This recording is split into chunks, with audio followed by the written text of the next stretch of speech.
The Nyckelharpa bow, obviously a lot shorter than a violin bow, a double bass bow, cello bow, viola bow, any bow. It's a very short bow. And when you're not playing, it should always be loosened off. This protects the shape of the bow. So when you start playing, you'll need to tighten the bow up. So when I tighten the bow, it's on the back of my hand, I'm testing the tension. Obviously you don't want to be touching the wood, so that's going to be way too loose, so you can see the flexing. So I tightened up. So there's a little bit of give, but it's not too tight, not too loose. Now, rosining the bow, I use just a basic standard rosin. I've had this for years, which is why it's so battered. I tend not to rosin too often. I can get away with rosining once a week, and I will rosin like that. And that's probably enough to do me for a full week. I also make sure that I'm clear of rosin on the strings. If there's too much rosin on the string here, it'll give you a gritty sound and the bow won't respond properly. So I make sure the strings are clean and just rosin once a week. It depends on how much I'm playing. If I've played for 24 hours, then I would probably need a fresh bit of rosin. So holding the bow, and the camera is so low so that you can have a good look. So you've got the frog. I've got a bent thumb. The thumb must be bent, otherwise the bow doesn't respond properly. So the thumb is bent, and then I've put that thumb in this corner here. So bent thumb in the corner, like that. So I hope you can see that properly.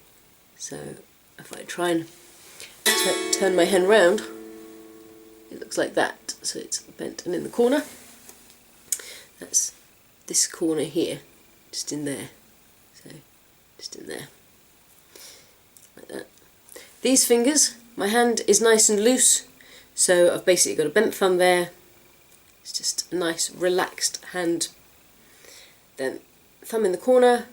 These fingers just drop down.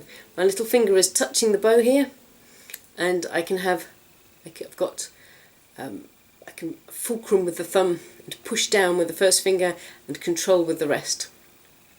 Also what I'm doing, you can't see it from this angle, but the bow is touching the thumb. Now the reason for that is it gives a lot more stability. So when I put the bow on the string, it's not entirely flat like this. I've tipped it slightly so that the bow is leaning ever so slightly with the wood to this side, the hair is slightly to this side, and it's touching my thumb, and that gives me more stability. So I've tipped it slightly. Let's get a little bit closer so you can hopefully see that. So that's it flat on the string. I've just tipped it slightly, and with the thumb it's touching the hair. So see what I'm doing here, it's touching. You can see the marks on my bow where that touches. So just like this. So I shall just back here. Like this.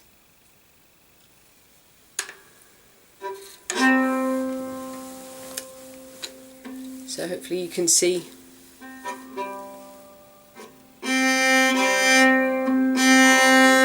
My arm is anchoring here, so I've only got this much movement with the bow.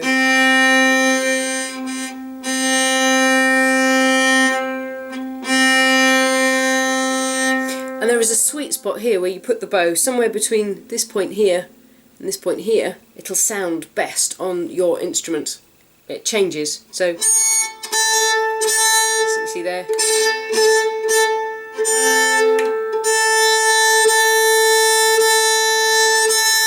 You can hear the quality of the sound.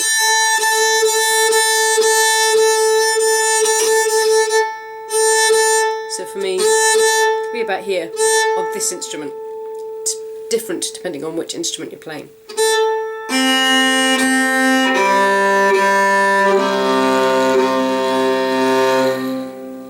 So that's just quickly, very briefly, a guide on how to hold the bow. Obviously there are other bow holds available depending on different things, but this is the way that I hold the bow.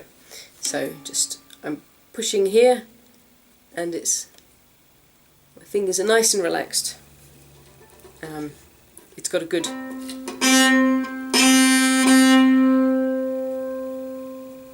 Hope that helps.